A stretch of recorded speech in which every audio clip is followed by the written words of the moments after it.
رجب المرجب کا مہینہ جاری ہے، اور یہ وہ مہینہ ہے جس کے اندر میرے آقا و مولا صلی اللہ علیہ وسلم کو اللہ تعالیٰ نے آسمانوں کی سیر کروائی،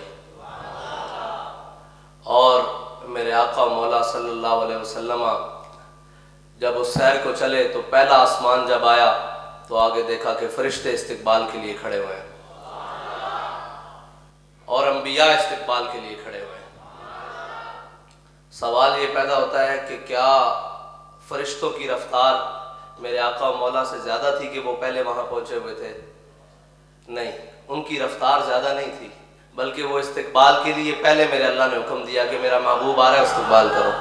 اور دوسری بات یہ ہے کہ میرے آقا و مولا اپنی رفتار سے نہیں گئے بلکہ براق کی رفتار سے گئے ہیں، اور اگر میرے آقا و مولا اپنی رفتار سے جاتے تو پھر کس کی مجال کہ کوئی آپ سے پہلے پہنچ سکتا وہاں تک۔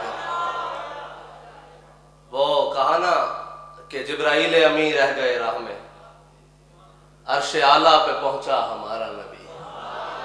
جہاں پہ فرشتوں کے پر جل رہے ہوں، اور میرے آقا مولا نے جب سدرۃ المنتہا پر پہنچ کے کہا کہ چلیے جبریل آگے چلیے، آپ نے جیسا کہا میں ویسے وہاں چلتا رہا، اب چلیے آگے۔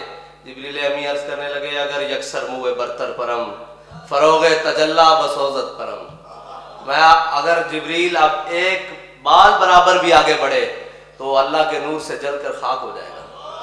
میرے آقا و مولا نے جب معراج کی جانب سفر کیا تو رستے میں میرے آقا و مولا قصداً حضرت موسیٰ علیہ السلام کی قبر مبارک کے اوپر سے گزرے تو آپ نے مشاہدہ فرمایا کہ موسیٰ علیہ السلام کھڑے ہو کر نماز پڑھ رہے ہیں۔ بعض یہاں پہ محدثین نے لکھا کہ صلاۃ ہے، صلاۃ کا لفظ کہ حضرت موسیٰ علیہ السلام نماز پڑھے، تو قبر میں تو نماز نہیں ہے نا جی۔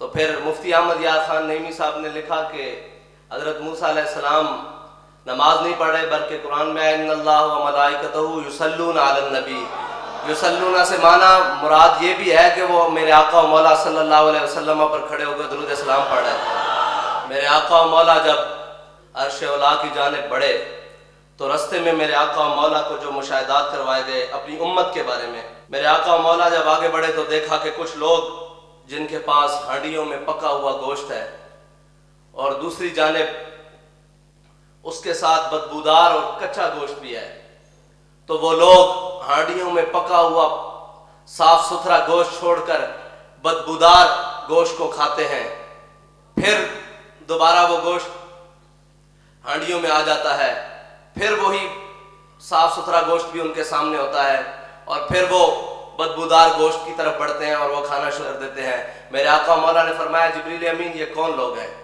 انہوں نے عرض کی یا رسول اللہ یہ آپ کی امت میں وہ لوگ ہیں کہ جو حلال چیزوں کو چھوڑ کر حرام کی طرف بھاگا کرتے تھے، جو اپنی حلال عورتوں کو چھوڑ کر حرام عورتوں کے پیچھے بھاگا کرتے تھے، اور یہ وہ عورتیں ہیں جو اپنے حلال مردوں کو چھوڑ کر حرام مردوں کے پیچھے بھاگا کرتی تھی۔ یہ ہے پہلا وہ میرے آقا و مولا کو جو مشاہدہ کرایا گیا زانیوں کے بارے میں۔ میرے آقا و مولا صلی اللہ علیہ وسلم آگے بڑھے، میرے آقا و مولا صلی اللہ علیہ وسلم نے دیکھا کہ جگہ ہے وہاں پہ پتھروں کے درمیان سر رکھ کر اوپر سے پتھر مارا جاتا ہے، پھر وہ سر درست ہو جاتا ہے، پھر پتھر مارا جاتا ہے، پھر وہ سر درست ہو جاتے ہیں، پھر پتھر مارے جاتے ہیں۔ میرے آقا و مولا صلی اللہ علیہ وسلم نے جبریل امین سے فرمایا جبریل یہ کون لوگ ہیں؟ کہا حضور یہ آپ کی امت کے بے نمازی ہیں جو جان بوجھ کر فرض نماز چھوڑ دیتے تھے اور جو جان بوجھ کر فرض نمازوں میں کوتاہیاں کرتے تھے۔ میرے آقا و مولا صلی اللہ علیہ وسلم جب آگے چلے تو آگے جو دیکھا کہ ایسے لوگوں پر گزر ہوا جن کی زبانوں اور ہونٹوں کو لوہے کی کینچیوں سے کاٹا جا رہا تھا، جن کی زبانوں اور ہونٹوں کو لوہے کی کینچیوں سے، جہنم کے لوہے کی کینچیوں سے کاٹا جا رہا تھا۔ تو وہ جب کاٹ لیا جاتا کچھ وقت گزرتا پھر وہ دوبارہ اپنی حالت پر آ جاتے، پھر کاٹ دیا جاتا پھر اپنی حالت پر آ جاتے، پھر کاٹ دیا جاتا پھر اپنی حالت پر آ جاتے۔ میرے آقا و مولا صلی اللہ علیہ وسلم نے حضرت جبریل امین سے فرمایا اے جبریل یہ کون لوگ ہیں؟ انہوں نے عرض کی یا رسول اللہ یہ آپ کی امت کے وہ وائز ہیں جو کہا تو کچھ اور کرتے تھے لیکن اس پر عمل نہیں کرتے تھے۔ اللہ اکبر۔ لوگوں کو تو یہ کہتے تھے کہ نماز پڑھو لیکن خود نماز نہیں پڑھتے تھے، لوگوں کو تو یہ کہتے تھے کہ صالح اعمال کرو لیکن خود عمل صالح کی طرف نہیں جاتے تھے. لوگوں کو تو یہ کہتے تھے کہ سود سے بچو لیکن خود سود میں شامل ہو جاتے تھے. لوگوں کو تو یہ کہتے تھے کہ بے حیائی سے بچو لیکن خود بے حیائی کے اندر رغبت رکھتے تھے. ان کے ہونٹوں کو جہنم کی کینچیوں سے کاٹا جا رہا تھا. یہ ہے وہ بات جس کو امیر المجاہدین نے سیدھا کیا کہ جو کہا اس پر عمل کر کے بھی دکھایا. ہم نے اپنی زندگی میں جب آپ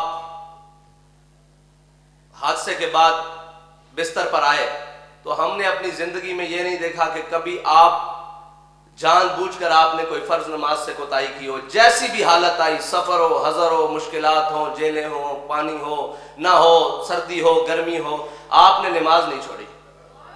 ہاں، نماز جان بوجھ کر کبھی نہیں چھوڑی، بالکل کبھی بھی نہیں. اور جب کہیں آ گئی آپ فرماتے تھے ہمارا کام ہے سجدہ کرنا، مالک کا کام ہے وہ قبول کرے نہ یا کرے. تو سجدے کری جا، کسی نہ کسی دن تو وہ تیرا قبول کر لے گا نا. اور یہ دین کے معاملات میں جتنی انہوں نے صفائی رکھی اور جو سیدھے معاملات رکھے، ہم نے نہیں دیکھا کہ کسی سے لین دین کرتے ہوئے آپ نے کہا ہو کہ جناب یہ تھوڑا اور یہ زیادہ اور یہ ایسے کم ہو. ایک ہم پروگرام میں جا رہے تھے کہ رستے میں ایک ٹول پلازے سے ہم گزر گئے تو صاحب ذرا رش تھا. ہم نے ٹول پلازے کا وہ جو پرچی ہوتی ہے وہ نہیں دی تو آپ نے آگے گاڑی سائڈ پر کروا کے فرمایا تم حساب لگاؤ کتنی گاڑیاں ہیں. میں نے کہا جی اندازاً 25-30 ہے. فرمانے لگے یہ پیسے لے جاؤ 50 گاڑیوں کے پیسے جمع کرواؤ تاکہ کل کو ہمارے اوپر ہمارے سے یہ سوال نہ ہو سکے. ہم اپنے معاملات کو سیدھا رکھیں، اس حد تک احتیاط کرنے والے. لیکن اپنے معاملات کو جو کہا کہ ہم بددیانت نہیں ہیں، اس بددیانتی کے اوپر ثبوت دیا کہ ہم حقیقت میں بھی بددیانت نہیں ہیں.